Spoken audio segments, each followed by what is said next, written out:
All right, anything we need to get on the record on behalf of the state? No, Your Honor. On behalf of the defendant? No, Your Honor. All right, Mrs. Hartford. All rise for the jury.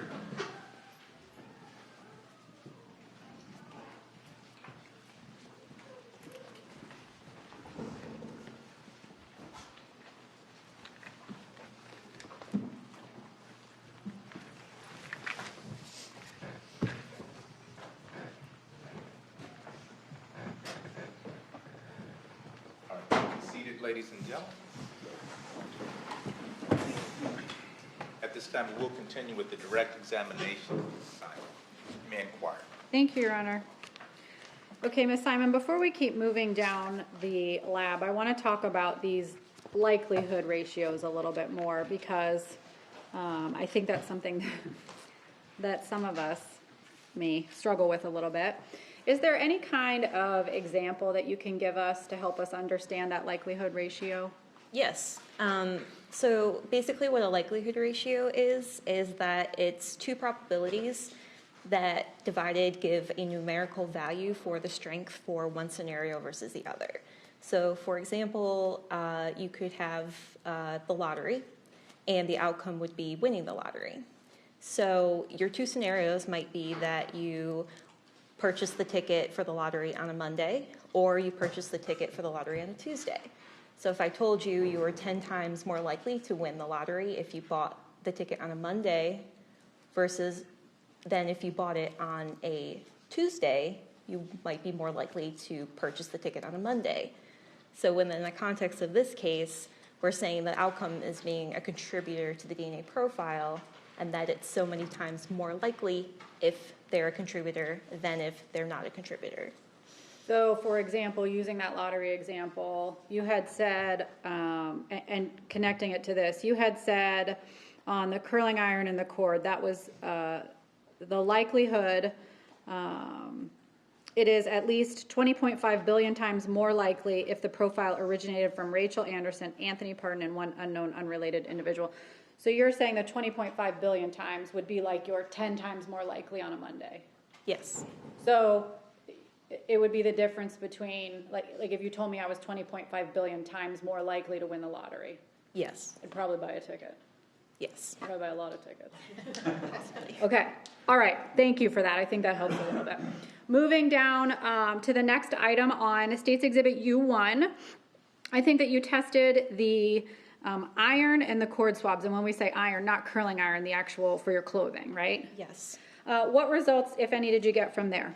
The DNA profile is interpreted as being a mixture of 3 individuals. Rachael Anderson cannot be excluded as the major contributor in this profile.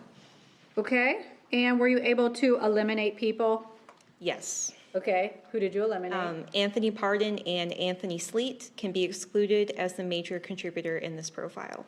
Okay. And then what's left in that profile, or the mixture? Anything that you could interpret? The remainder is not of sufficient quantity and or quality for comparison purposes. Okay. And then did you move on and try to do that YSTR or male-specific testing on that item? Sorry, I keep making you flip back and forth. Yes, I did. Any luck with that? It, again, was not of sufficient quantity or quality for comparison purposes. Okay. Let's move on to the next item on U1, which I think would be the swab from her steering wheel. What did you figure out from that? The partial DNA profile is consistent with the DNA profile of Rachael Anderson. Okay, exclude anybody? Anthony Pardon and Anthony Sleet can be excluded as contributors. Now help me with this here. You say the partial DNA profile. What does that mean? That means that we didn't get all of the information at all of those 23 locations, so we call it a partial profile. Well, if it's her car, presumably she's driving it. Yes. Right? One would think, right? So as a scientist, does that surprise you that on an object she would touch all the time, you wouldn't get a full profile? That's not too surprising. Can you explain why? It could be due to the length of time that that DNA was deposited on there, how it was collected, storage conditions of the evidence, and could all factor into how much information we are able to obtain. If somebody wipes off an object, does that impact your ability to get DNA? It can. All right, the next item I think is a glass smoking pipe. Were you able to figure anything out from that? The DNA profile from the glass smoking pipe is interpreted as being a mixture of 3 unknown individuals, including 2 unknown major contributors. Okay, and I think eventually when we get to U3, you can identify who one of those people is. I was able to include somebody, yes. Sorry. You keep correcting me, thank you. Include, I say identify because that's what we're used to, but your language is include. You were able to include somebody. Yes. Do you remember who that was?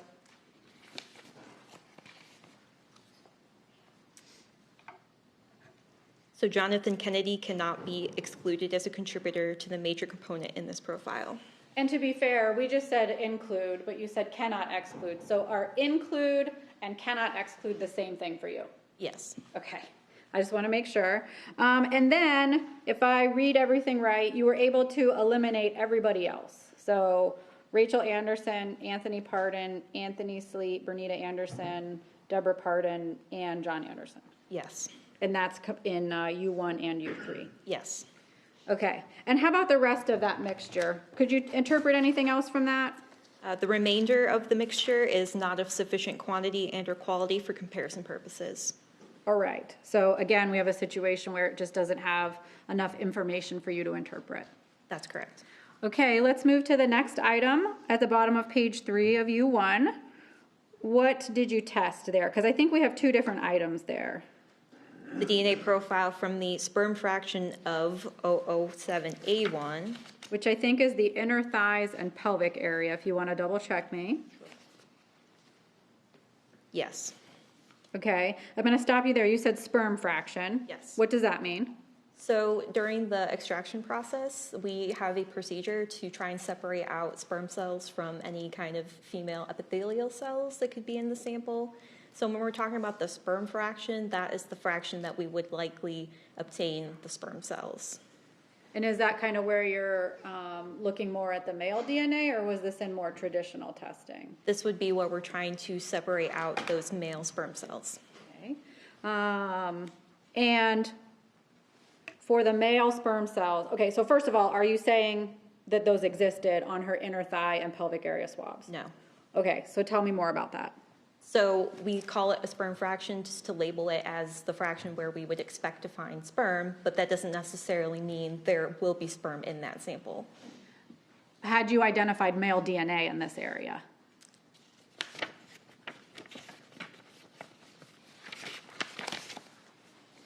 Yes, I did. Okay, so when we talk about that more traditional testing where you're looking at all 23 spots, was there enough information or was it of sufficient quantity or quality for you to interpret? It was of sufficient quantity for further processing. Okay, so what does that mean? That means that that quantity was high enough at that quantitation stage that we could attempt to do STR testing on it. Okay, and were you successful in getting anything from that STR testing? I was able to obtain a profile, however, it was not of sufficient quantity and or quality for comparison purposes. Okay, so did you then take it on for the more sensitive or different testing to look only at that male chromosome, the Y STR chromosome? Yes. Okay, and what, if anything, did you find out when you did that? I'm making you flip again, aren't I? So the partial YSTR profile from the epithelial fraction of 007A1 is consistent with a mixture of at least 2 individuals. Okay, and were you able to include or not exclude somebody? Anthony Pardon cannot be excluded as the major contributor in this male YSTR profile. Okay. And then is there a number or a statistic associated with that? Yes. What is that? The major contributor YSTR profile is found in 0 of 5,305 total individuals within the U.S. YSTR database. Okay, now I need help with that too, because when you tell me there's a 0, to me that means it's not there. So for YSTR statistics, we can't use the likelihood ratio because it's a completely different type of testing. We use what we call the counting method, so we will search the database and see how many times we see that YSTR profile present in the database. So if it's 0, we did not see that profile. In anybody else, you mean? In any other profiles in the database. Okay, and what's the 5,305 number mean? That would be the number of profiles that were searched. So you looked through 5,305 profiles. Is that how many are in the database? Yes. Okay. Why is the YSTR database so much smaller? Or why do we have these, what we would say, smaller numbers compared to 20.5 billion? YSTR testing is relatively new, and not all laboratories are currently doing YSTRs, so the number is going to be smaller than you would expect from obtaining STR profiles. Okay. And when you have that 0 number, what does that mean to you? That means it was not seen in the database. But does that mean that's not identified or as his DNA, or that he could be excluded? Help me understand that. That's just the number of times that it was seen in the database, so it's just telling you you did not see that profile again. As a scientist, what number do you want to see at the beginning? 0 is a relatively good number because you're not seeing that profile in another sample. Okay, so to you, just like the 20.5 billion was, as a scientist, had scientific value, to you, the 0 is a good number or of scientific value to you. Yes. Okay. And then tell me more about the rest of the language that follows when you talk about a YSTR profile. Is that Y DNA information going to look the same in certain people? Yes, it will. Tell us about that. So in my report, I said, in addition, all paternally related male relatives of Anthony Pardon are expected to possess an identical YSTR profile. Okay, who are paternal relatives? Any relative on the father's side. Any male relative? Male relative, yes. And help us understand why male, so for example, my son, his Y profile would be the same as his father's and his grandfather's. Can you help us understand why?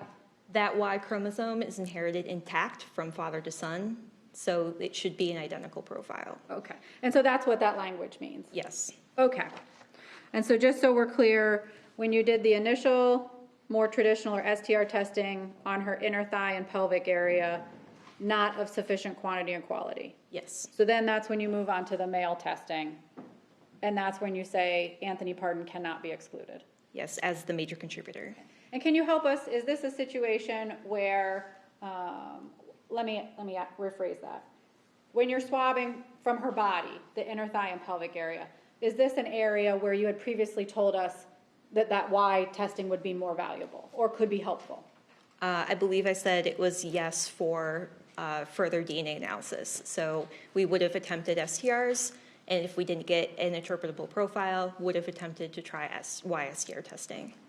And was this an example from when you were first explaining what YSTR testing is, taking a swab from a female body, where that looking at that Y chromosome could be more helpful or get rid of the noise? It's possibly yes. Possibly. Okay. All right.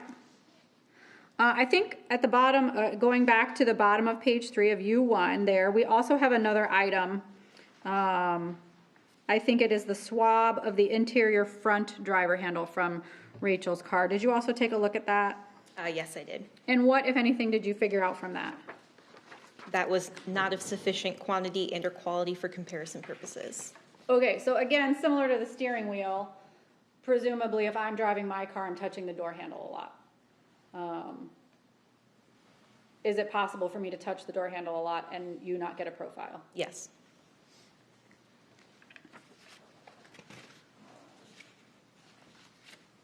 Okay. Similar kind of question. If that door handle was wiped off, would that have an impact on your ability to get touch DNA? It could, yes. Okay. Let's go ahead and move on to page 4 of your report. And I know we've talked about some of this. Is this where we start talking more about your Y testing or that male testing? Yes. Okay. And I've made you jump back and forth a little bit, but I think there are some items here we have not talked about. So let's talk about the very first one listed there, which I believe are the vaginal swabs, if I may, actually.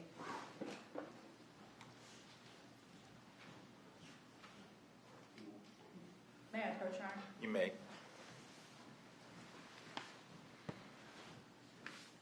I'm showing you what's been previously marked for identification as State's Exhibit V1. Can you tell me what this is? That would be the sexual assault kit that was collected from Rachael Anderson. Okay, and how do we know that you had anything to do with it? My date and initials are on the box. Okay, and is there some kind of barcode or something on here that helps you identify this item? Yes. And what's the purpose of that?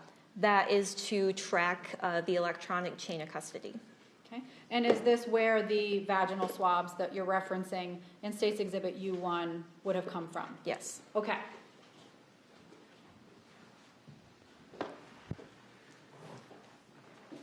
What, if anything, were you able to determine when you tested the vaginal swabs from that sexual assault kit? The YSTR profile from the sperm fraction of 002A1, which were the vaginal swabs, is consistent with the YSTR profile of Anthony Pardon. Okay.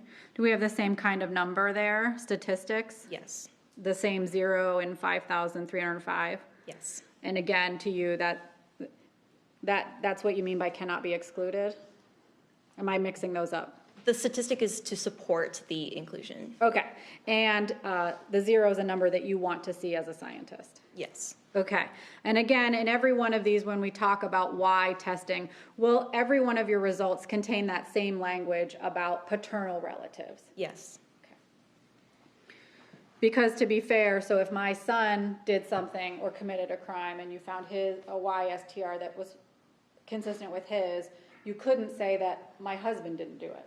Yes. Or that I should say that that my husband could not be excluded. As a contributor, yes. Right, based on the Y chromosome.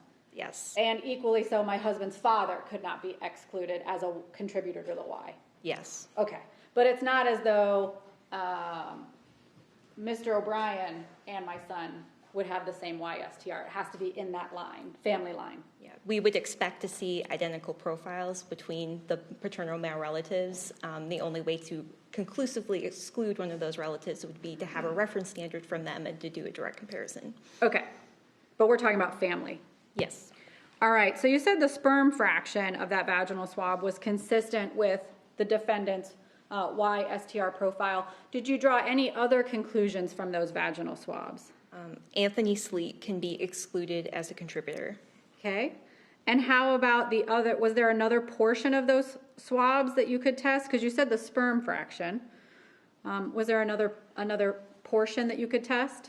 We also tested the epithelial fraction of that same sample. And remind us, what's epithelial? That would be the portion that would have the victim's epithelial cells in it when we did that extraction of trying to separate the sperm cells from the female epithelial cells. Okay, and what results, if any, did you get from that? The partial YSTR profile from the epithelial fraction of 002A1, which were the vaginal swabs, is consistent with the YSTR profile of Anthony Pardon. Okay. Also excluding Anthony Sleet? Yes. Now, you've talked a little bit about mixtures and how we can leave bits and pieces in different ways. The swabs from Rachael Anderson's, her vaginal swabs from the sexual assault kit, were there any mixtures there? Or was this what we would call a single source profile? That would be a single source profile. Okay.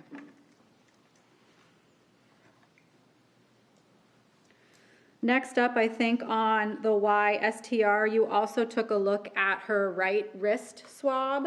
I think that was one where we identified on that original screening chart you had found some male DNA. It said yes under that number. Yes. Were you able to draw any other conclusions from it? The YSTR profile from the right wrist swab, 003A1, is consistent with a mixture of at least 3 individuals. Okay. Make any conclusions about who could be included or not excluded?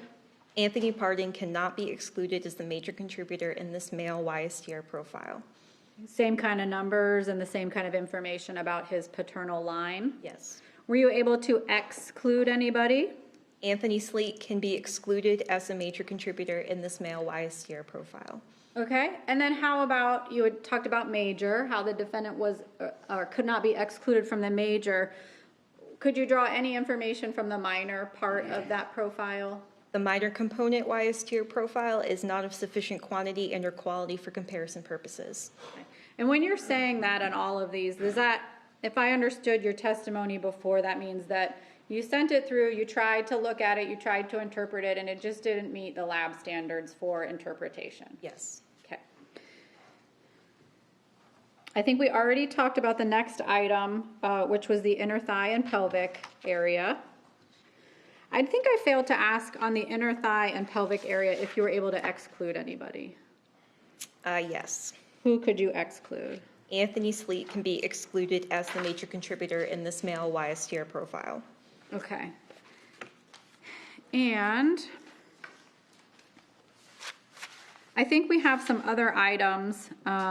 We had talked about some of them. For example, you had talked about moving on with the curling iron and cord to the YSTR testing, and you weren't successful in getting information, or it wasn't of sufficient quantity or quality. But I think there were 3 of them here that are listed on page 5 that we did not talk about, which would be where you found male DNA and then went on for interpretation. So let's talk about, if I have them right, they're 4, 5, and 6, which would be the left wrist swab, please double check me, the right forearm swab, and her left ankle swab. So if I read the report right, we talked about you had male DNA. Did you attempt to do the male DNA testing? Yes. And what, if anything, did you find out? The profiles were not of sufficient quantity and or quality for comparison purposes. Okay, so again, we can't figure anything out. You can't interpret it. Yes. Okay. Did we get through U1? I believe so. Okay, I hope so. If I may approach, Your Honor. You may. I'm going to steal U2 from you just for a second.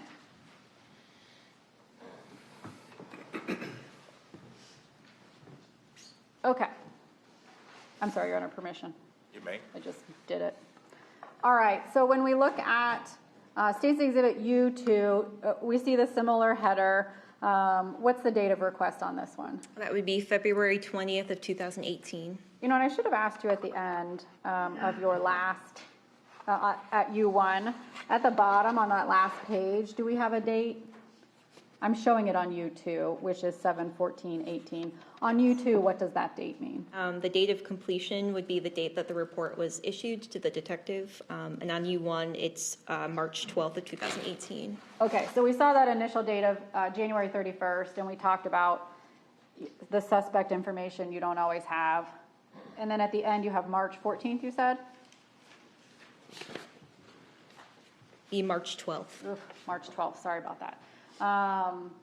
That's when everything was finished and you could complete that report? Yes. Okay, something similar with this one, even though it says February 20th, we see a later date at the end about how long it takes to get things done and do the report? Yes. Okay, so when we look at this, does it have the same kind of information that U1 did, in that we have the property number, the item number, and then the description? Yes. And is it the same here, where anytime we see an 001 or an 002, that would indicate something that you swabbed yourself? Either that or a cutting that I collected from the item. Can you tell us about that? What's a cutting? So some items are more suitable, rather than trying to take a swab from it, it would be more beneficial to take a small portion or cutting of that sample item for DNA analysis. How do you decide when to do a swab or when to do a cutting? Typically, if we can swab an item, we will try and do a swab, but there are certain items that are more amenable to doing a cutting. I think in this case, there were some cigarette butts that would be more amenable to taking a cutting from. Okay. And then we see some new items here when we see oral standard from a list of people. Again, that's the known DNA from their mouths, or in Rachel's case, her blood. Yes. Okay. So we did, and again, just to see the format, do you do the screening where you do the presumptive positive for blood, the color change test? Yes. And then do you also have listings of things where you found male DNA and whether or not it was suitable? Yes. And then the rest of the report would then contain your conclusions, where we would match the numbers to the numbers on the first page? Yes. Okay. I'm going to give you this back so you can use it.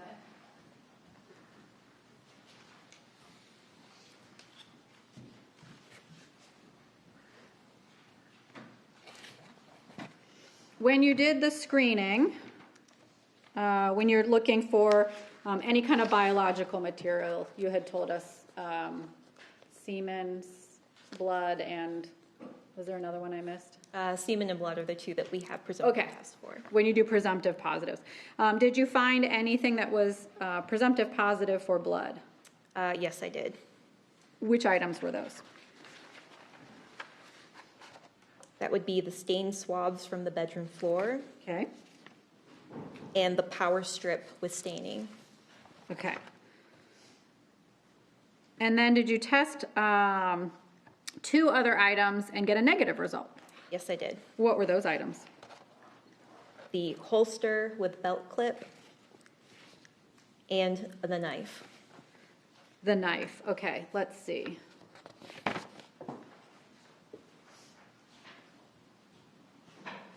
I approach, Turner? You may. I already had you take a look at U7 and U8. Is that, you had mentioned the holster, I think, and then you said the knife. Is this Right. the knife that you're talking about tested negative?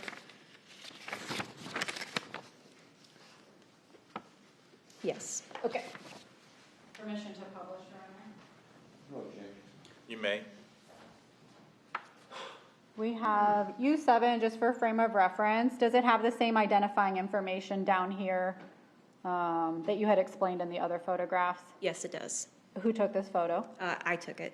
Okay. And what is this photo of? This would be the knife that is our lab evidence number 029A1. And is this the one you're talking about screening and coming up negative for blood? Yes. So you did test it. Yes. And then on U8, we see a little box and then something that says TMB and then a negative sign. What's that mean? That's just showing the area that I tested for potential blood and that the result was it was TMB negative. How do you know where to test for blood? Usually we'll do a visual exam on the item and see if we see any stains that are similar to blood. And if we do, we will do the presumptive test on those stains. Now you mentioned doing a visual exam for blood. Did you look at other items to see if you could visually observe any blood on them? Yes. And which items were those? I guess I should say, did you look at some and determine that they did not have anything that looked like blood? Yes. Which items were those? That would be the pellet gun and the magazine. Okay. And did you take a swab from the pellet gun? Let's see. Specifically, the bottom of the grip and the barrel? Yes. And did you have any luck when you took that swab?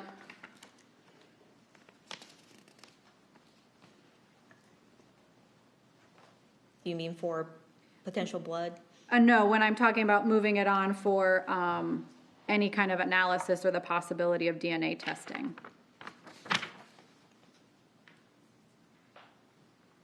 So the DNA from the swabs from the bottom of the grip and the barrel, due to the insufficient amount of DNA detected, STR analysis was not performed. Okay, so is this different from when you were telling us insufficient quantity or quality?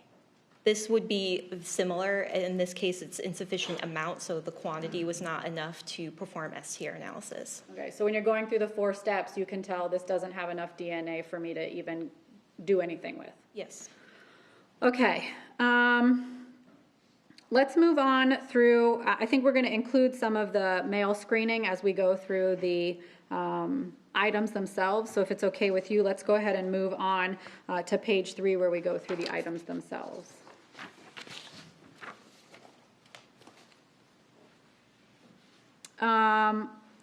Did you take swabs of the grip and the trigger guard of the pellet gun? Yes. And how about the smart water bottle? Yes. Okay. And when you took those swabs and tested them, what, if anything, did you determine? They were not of sufficient quantity and or quality for comparison purposes. Okay, so sent it through, took a look at it, and it's not any good for interpretation. That's correct. Okay, let's move on to the cuttings from different items. Now this, when you say cuttings, this is when you take an actual piece of a physical piece of the evidence. Yes. Is the testing any different when you do that versus a swab? No. Okay. Okay. Did you take cuttings from an apparent blunt, which would be item 35A1001, a cigarette butt, and then some swabs from the bedroom floor and the staining on the power strip that you had previously told us were presumptive positive for blood? Did you test those items? Yes. Okay. And when you tested those 4 items, what did you find out? The DNA profile is consistent with the DNA profile of Rachael Anderson. Okay. Now you just said consistent with Rachael Anderson. Anybody else found there? Or is this a single source profile? This was a single source profile. Okay. And were you able to eliminate people? Yes. Who were you able to eliminate? Anthony Pardon, Anthony Sleet, Jonathan Kennedy, Bernita Anderson, Deborah Pardon, and John Anderson can be excluded as contributors. Okay. Let's move on to the next item, a cutting from a cigar butt. What, if anything, did you find out when you tested that? The DNA profile is interpreted as being a mixture of 2 individuals. Okay. And then were you able to determine who could be included in the profiles? Rachael Anderson and John Anderson cannot be excluded as contributors to this profile. Is there something called a clean mixture? You can have a mixture that would be interpreted as 2 or 3 individuals. Okay. And was this one, I don't know the right way to say it, pretty clear to you that it was these 2 people? This was interpreted as 2 individuals. Okay. And you included Rachael and her brother John? Yes. Okay. Could that be tough when they share some of their DNA? It can be, just depending on how related the individuals are. All right. And were you able to eliminate other people from that cigar butt? Yes. Who did you eliminate? Anthony Pardon, Anthony Sleet, Jonathan Kennedy, Bernita Anderson, and Deborah Pardon can be excluded as contributors. Okay. Moving on to the next item, I think it is another glass smoking pipe. This one would have a different, if I recall correctly, has a different number than the one that you testified about in U1. What did you find out from this? The DNA profile is interpreted as being a mixture of 3 individuals. Okay. Anybody included?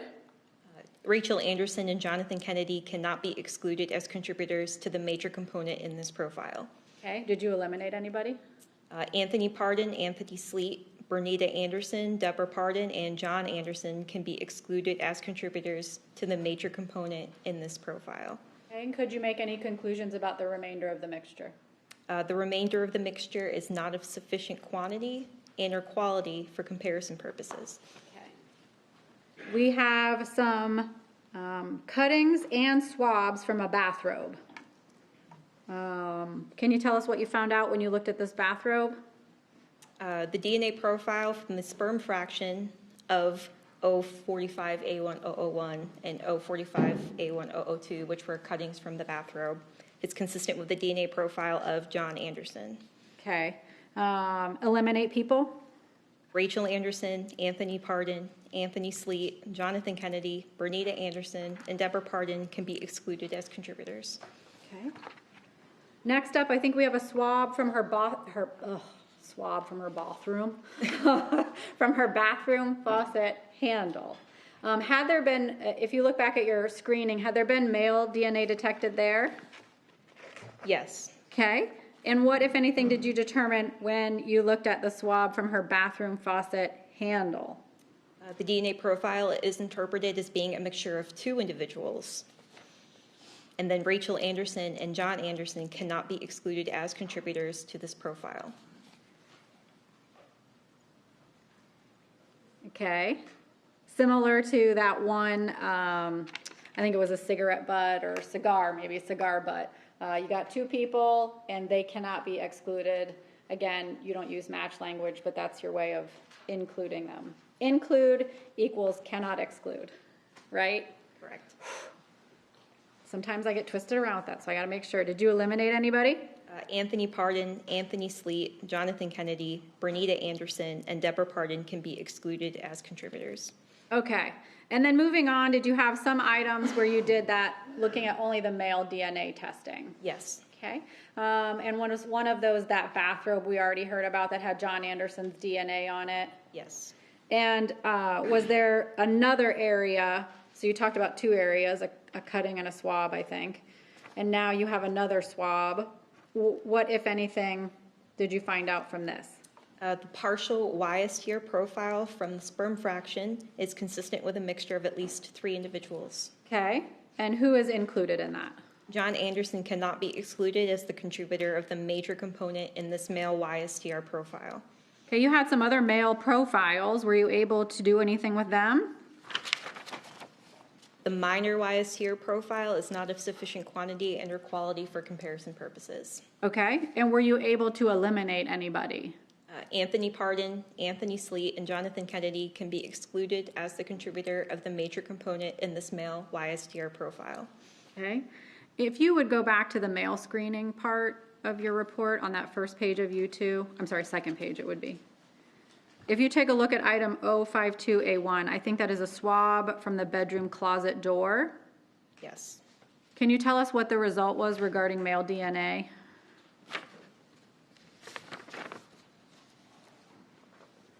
The YSTR profile is not of sufficient quantity and or quality for comparison purposes. Okay, so that's one where you got the yes for the male DNA appears to be there. You try to take a look at it and it doesn't have enough interpretable information for you. It was not interpretable, yes. Okay. All right, last but not least, I think we have State's Exhibit U3. Now U3, is that a little bit different than these other two labs we've been talking about? Yes. Can you explain that for the jury, please? This was a report that included the comparison of additional reference standards for this case. So more people's known DNA from their mouth. Yes. Are we talking about Jonathan Kennedy, Bernita Anderson, Deborah Pardon, and John Anderson? Yes. And were you only looking at a couple of items? Yes. Okay. I think we previously talked about the Pepsi can. Yes. I think you had said that was consistent with Jonathan Kennedy. How about the curling iron and the cord? You had mentioned previously that it was a mixture, and I think was the curling iron and the cord was when you had assumed Rachael Anderson. I believe this would be the hairdryer with the cord. Oh, I apologize. Okay, so but you had also assumed her in the hairdryer because it was hers. Yes. And Anthony Pardon could not be excluded. Yes. Okay, and then did you compare it against these other people, Jonathan Kennedy, Bernita Anderson, Deborah Pardon, John Anderson? Yes. And what results, if any? Jonathan Kennedy, Bernita Anderson, Deborah Pardon, and John Anderson can be excluded as contributors. And previously you had mentioned, I believe, that Anthony Sleet had been excluded on U1 also. That's correct. Okay. And then we have the next item on U3 would be one of those glass pipes, not the one we just talked about, but the one from U1. Can you tell me about that one? So the DNA profile previously obtained from the glass smoking pipe is interpreted as being a mixture of 3 individuals, including an unknown female contributor, and Jonathan Kennedy cannot be excluded as a contributor to the major component in this profile. Okay, and were you able to exclude some people?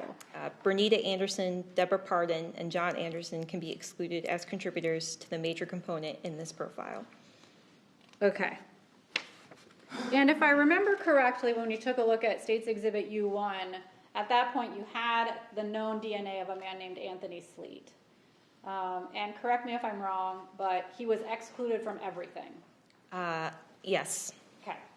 And then we have the defendant's DNA included on the hairdryer and the cord. Yes. Curling iron and the cord. Yes. Okay, and that's with that likelihood ratio where you talked about the lottery and 20.5 or 14.5 billion times more likely, right? Yes. And then when you moved on to the more sensitive or only looking at the Y chromosome DNA, you included him on her right wrist swab. Yes. The swabs from her inner thighs and pelvic area. Yes to the major contributors for both. Okay. And that single source profile for the sperm fraction and the epithelial fraction of her vaginal swabs, only one source for that, and that was, the defendant was included in that. Yes. Okay. Can I have one moment, please? You may.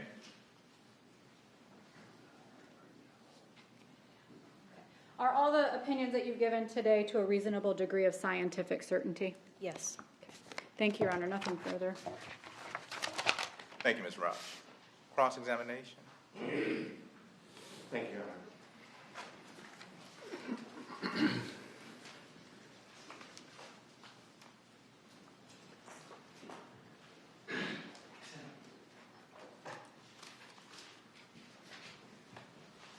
Good morning, Ms. Simon. How you doing?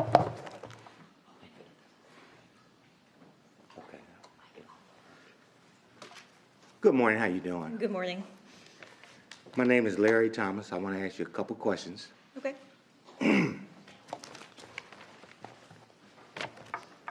Let's start with the number one and biggest thing.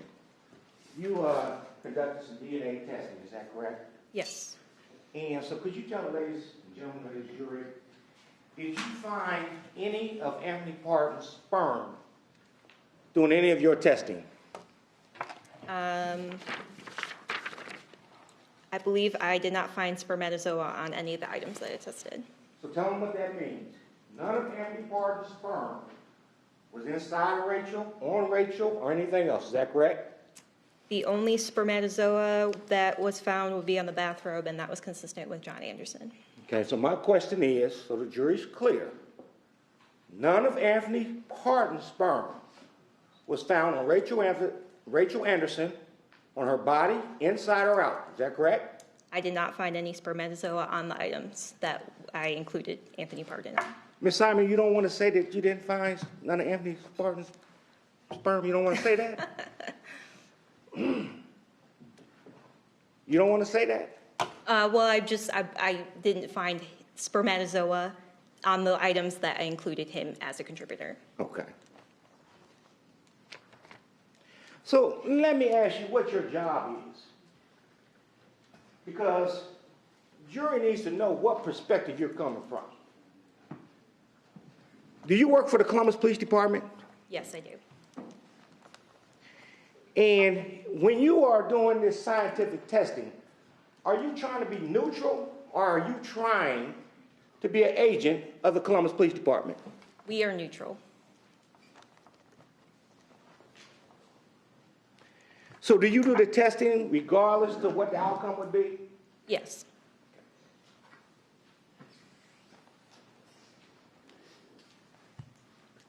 And I believe you indicated that you've been doing this work since 2013? I've been employed since 2013, yes. How long have you been doing DNA? Since 2015. And all this testing that that we're talking about today, that actually occurred sometime around 2018. Is that correct? That's correct. So you had probably been on the job 3 years doing DNA? DNA analysis is probably about 3 years. Okay.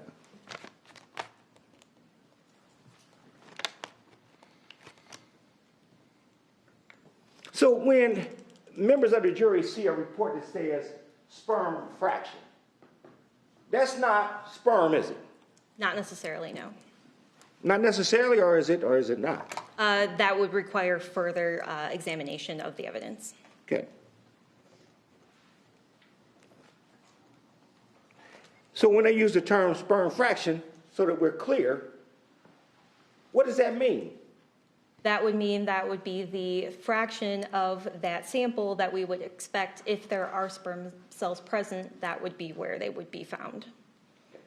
And wasn't no sperm cells found, is that correct? On Pertaining the vaginal swabs in the inner thighs and pelvic area.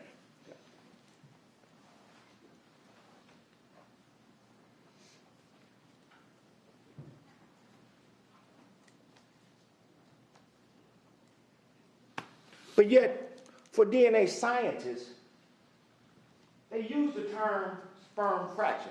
So that's kind of misleading, isn't it? We try to explain that the reason that we label those as sperm fraction and epithelial fraction is so that we know which is the fraction that we would expect to find sperm cells.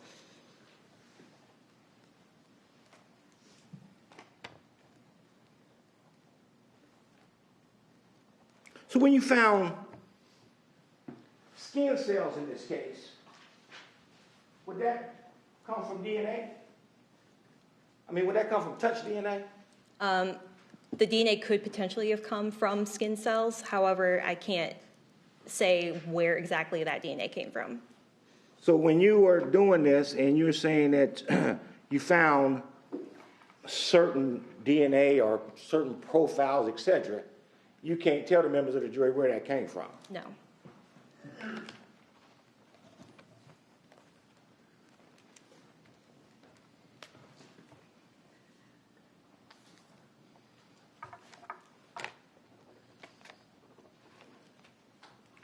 I believe you were testifying. I'm just want to be clear.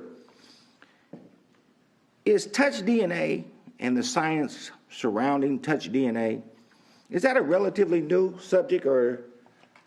It's relatively new in the fact that the science has kind of caught up with being able to test more minute or small amounts of DNA, so you're going to expect to find more mixtures in casework.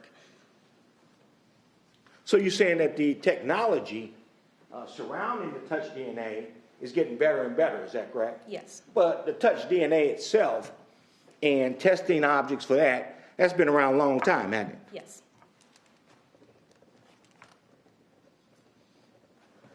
So, with touch DNA,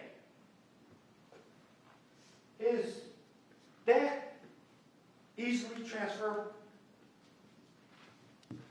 Depends on different factors, but it can be transferred from one individual to another or from an individual to an object. Okay. So, to give you an example of what I'm saying, I touch you on your hand. You take your hand and you touch the bench. Could my DNA be on the bench? Potentially. Even though I never touched the bench? Potentially, yes.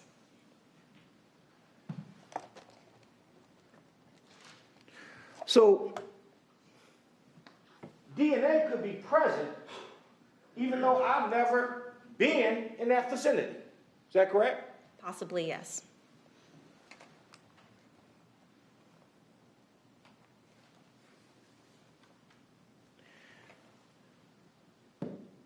I believe, Your Honor, can we approach for a minute? Yep, honor roll. Off, Your Honor. Excuse us, ladies and gentlemen.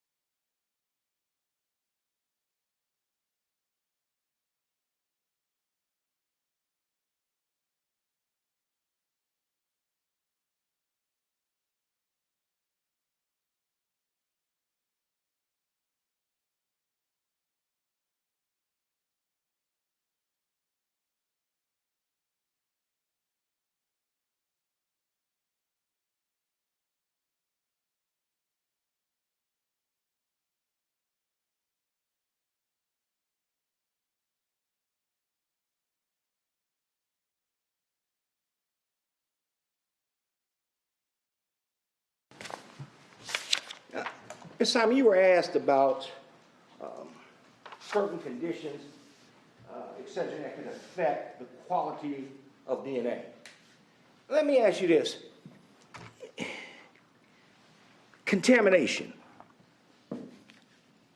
I know that's a broad term, but how does that work? Well, there's different types of contamination that can occur within the lab and even outside of the lab. So it just depends on, what type of contamination you're referring to. Okay. When you are, let me ask you. Sometimes you collect DNA, is that correct? That's correct. Off certain items. Yes. So that the jury is clear, all the items that you tested in this case, they were not submitted to your lab, is that correct? They were submitted to our property room, and then subsequently we received a request to examine those items for DNA. Okay, and did you examine the items themselves, or did you examine the swabs that were submitted by an agent in this case? There was a mixture of both.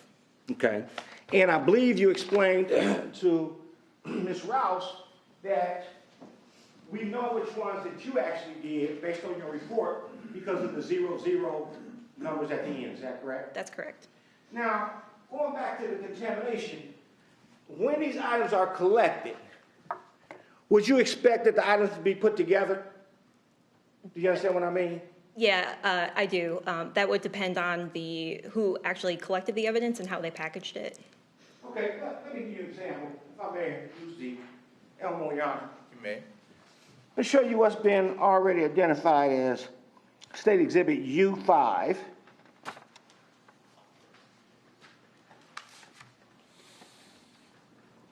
What is that? That would be the curling iron with the cord. Okay, and this gives you U6. And that would be the hair dryer with the cord. Okay.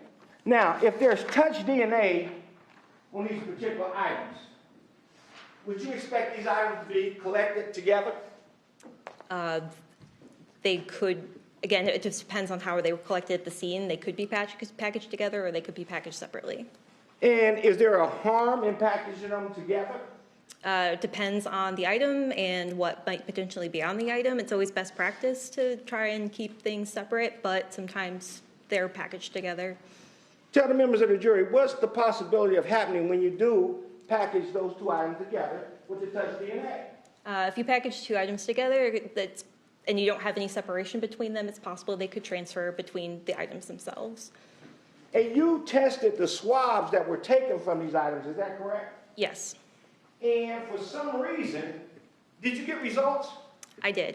And what were your results from the swabs that were tested? Not the ones that you got yourself, but the swabs from the agent who swabbed these items.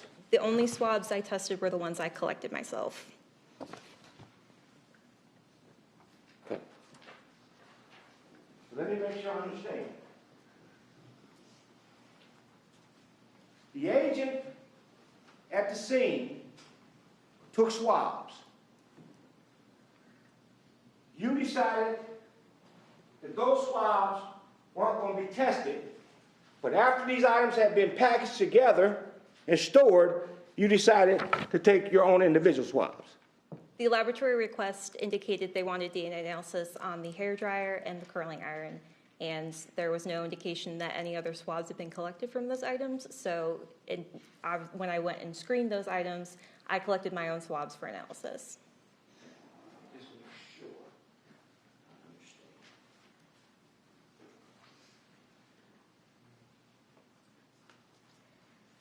Swabs from the curling iron and cord were listed as, I think, 012-A1. Is that correct? Yeah, -001, yes. So those swabs are already taken, is that correct? Those were swabs I collected at the laboratory. So the ones that you did, 012-A1, let me put this up.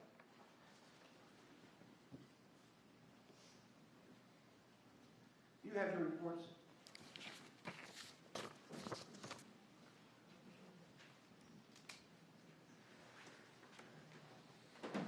So I'm going to direct your attention to Exhibit U1.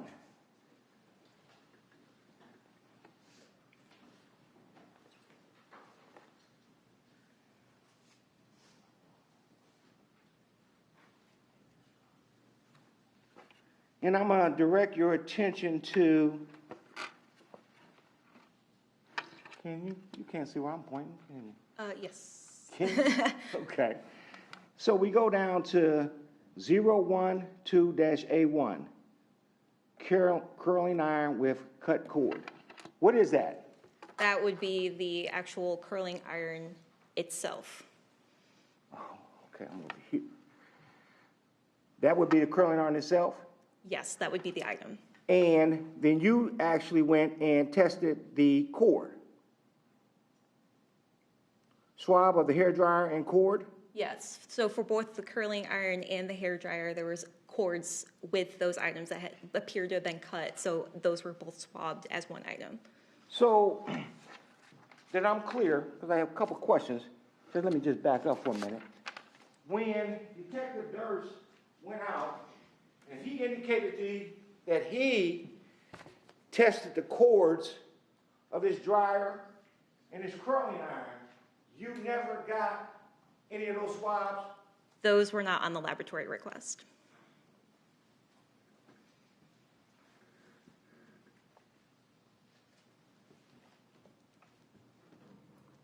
So they were missing, or you just didn't get them?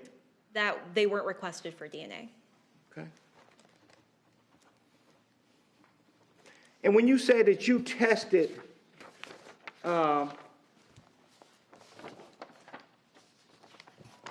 curling iron, did you test the handle? I would have swabbed the entire surface area of that item.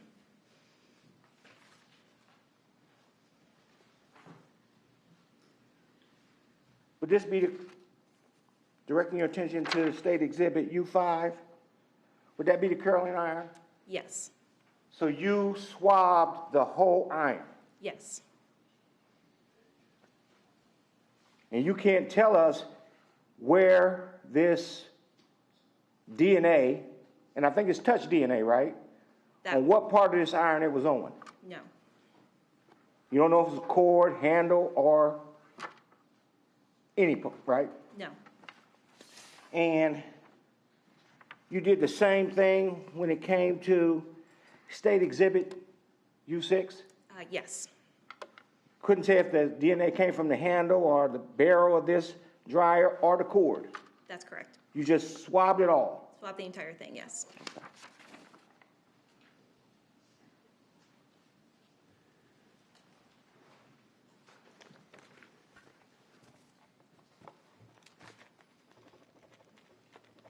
Tell us about the YSTR and what can it tell the members of the jury? So YSTR testing can be helpful in situations where STR testing is not going to be beneficial for the sample. So that can mean if you have a very low quantity of DNA, specifically male DNA, you might not get an interpretable STR profile, but you might get an interpretable YSTR profile.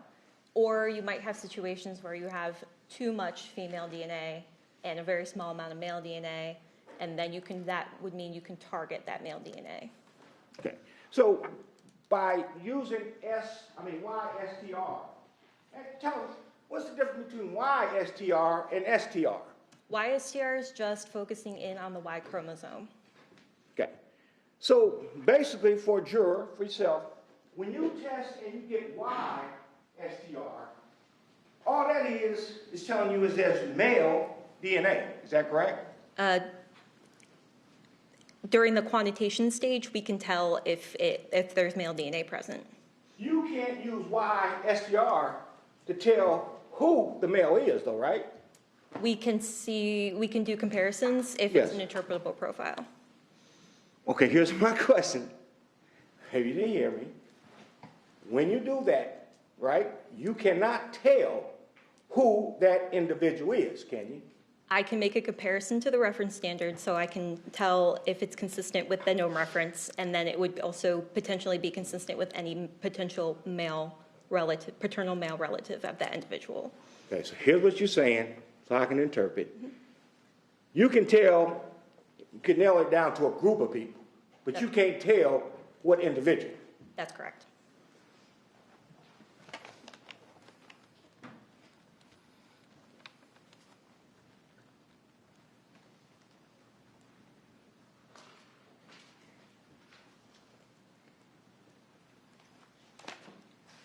When you gave the numbers in this case, 0 to 5,000 or something, was that a frequency in which you would find an individual with the YSTR? No, that would be the number of individuals in the database. In the database. Is there a test that you can run after that step to narrow it down even further to the frequency that you would see an individual with that YSTR? Not at our laboratory, no. Not at your laboratory. How long has Columbus had a DNA laboratory? I believe since early 2000.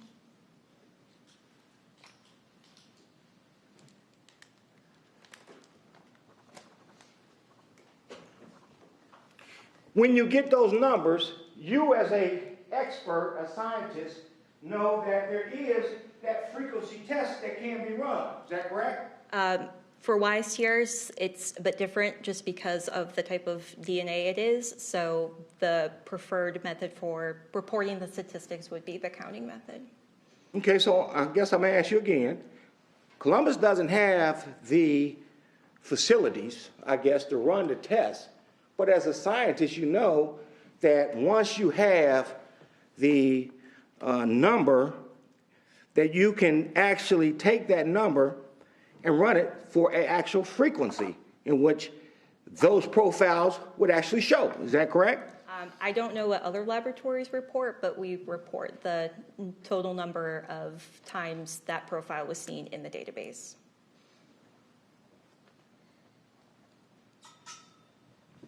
Is there another database that contains the frequency?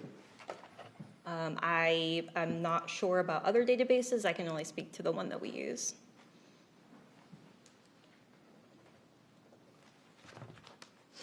So is your testimony that you don't know about any other database that would go to frequency? Is that your testimony? Objection.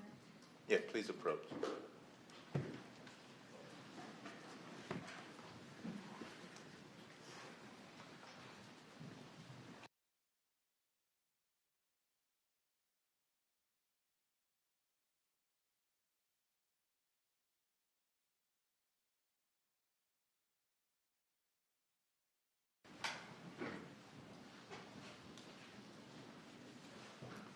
The question has been withdrawn. You may inquire. Excuse me.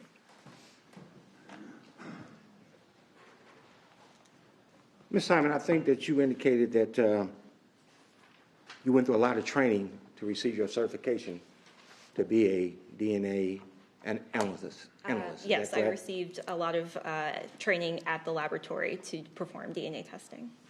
Have you ever heard of a test that could actually give frequency in which the numbers in the YSTR? I'm not sure, again, what other laboratories do, but our laboratory reports the frequency of or the number of times the profile is seen in the database. Please approach. Excuse us.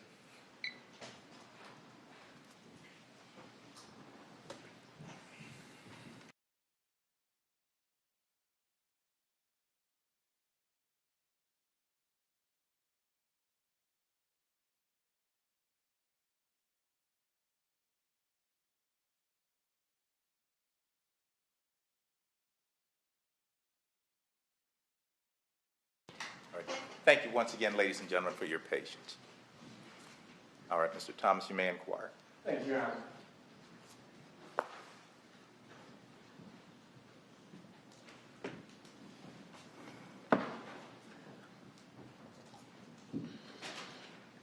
Have you ever heard of, well, let me get back to that. Do you know what an upper bound confident interval test is? I've heard of it. You heard of it? Do you know how that works? Not in the context of being able to testify to it. Okay. Does that count frequency? I believe so, yes. Okay. When we talk about contributors, I believe you indicated that they're in a profile, is it 23 contributors?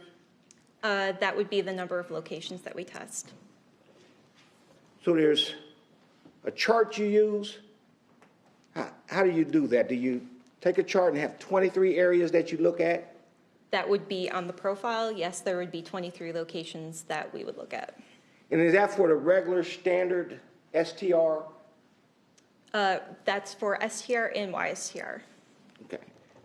So what is the difference again between the Y and the STR? So, Where do you stop or go? so the YSTR is just looking at that Y chromosome.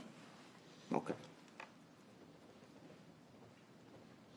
And just so I'm clear, there's 4 chromosomes that are looked at 23 different areas.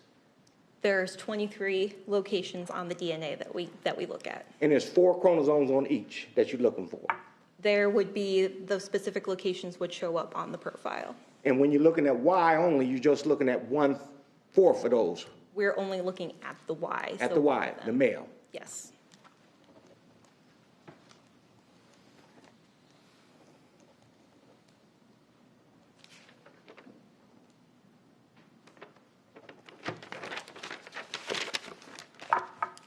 You completed U1, state exhibit U1, and I believe, direct your attention to the, next to the final page.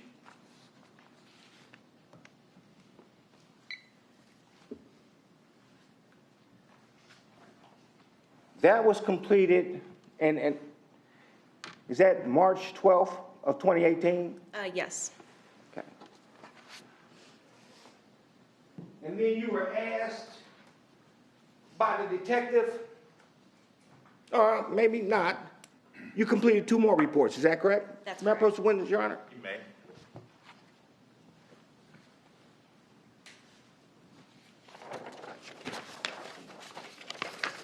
Thank you very much. And you too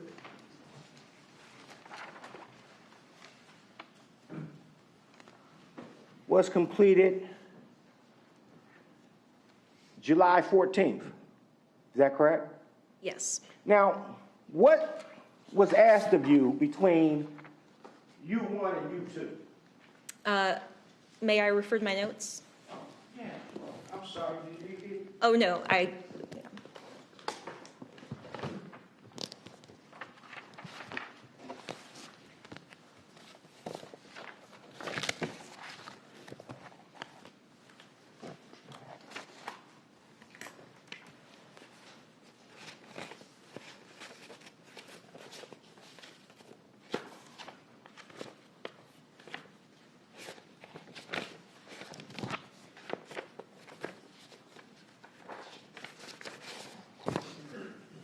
So the detective submitted additional lab requests that had additional items that he wanted processed for DNA. Okay, and that was in July. The date of I'm sorry, go ahead. the date of the request for the first laboratory request was February 20th of 2018. Okay, and what about the second one? And then we received some more reference standards on March 22nd of 2018. March 22nd of 2018? Yes. And is that the one that was completed by 7/14 of 2018? Yes. And then there was a third request? That request and then DNA analysis report was completed to do the additional comparisons with the additional reference standards. And when was that? So the additional reference standards were requested on March 22nd of 2018, so they were put in a separate report. Okay. And that was completed on July 17th. July 17th.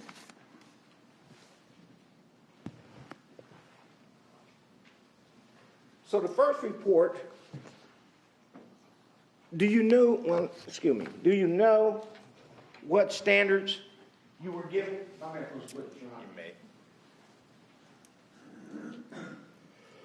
So for the first report, we had the blood standard from Rachael Anderson, an oral standard from Anthony Slew, and an oral standard from Anthony Pardon. Okay. And then subsequent to that, you got the other standards, is that correct? That's correct. And who are the other standards that you received?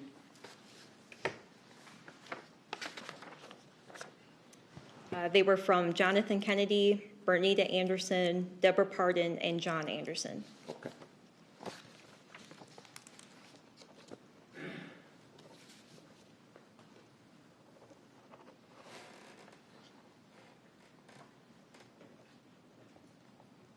I believe you indicated there's a difference between a partial profile and a full profile. Yes. Explain what's the difference between somebody having a partial profile and somebody having a full profile. So when we're looking at the evidence profiles, there might be some locations where we don't have all of the information. So we would say that that would be a partial profile as opposed to a profile where we had the information at every single location. Okay. The one with information at every location, is that a better profile than the partial? Yes. And I believe you indicated that the Columbus lab actually sets the perimeters in terms of what you would need to qualify for a partial profile.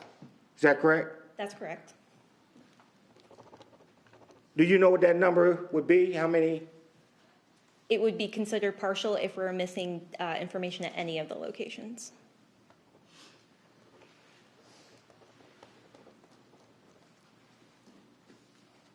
When you say that you had, let me give an example.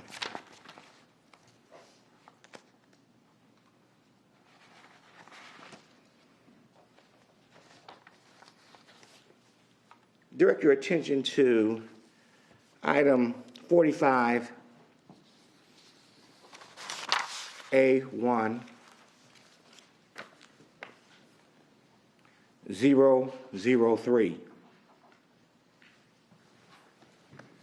What was that item?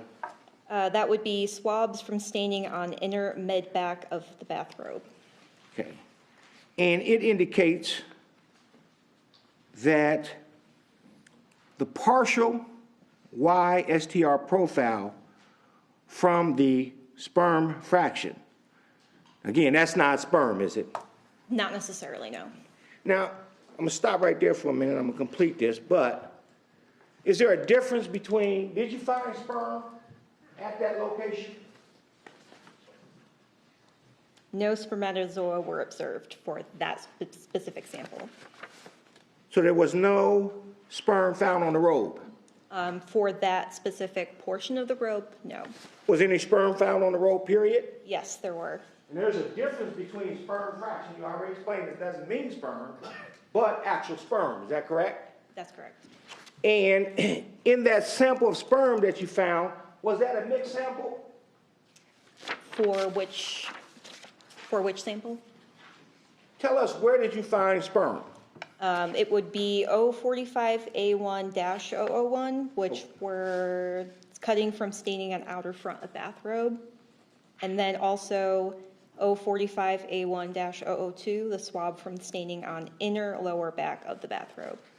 Okay, were any of those, did they contain any mixed samples? No, they were single source profiles. Okay.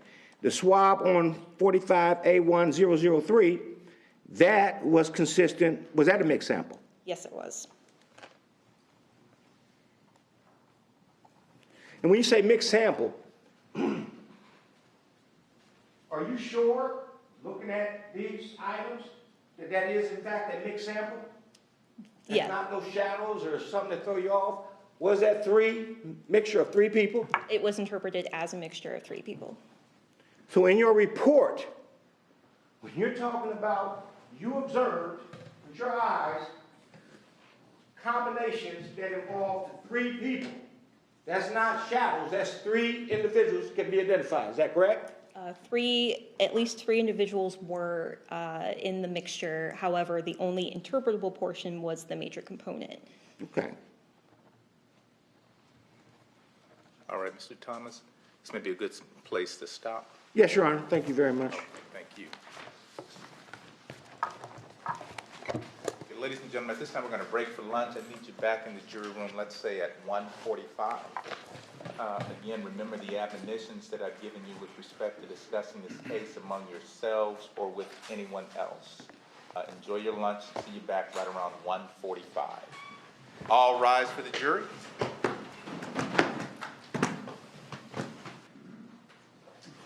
Very good. See everyone back around 1:45.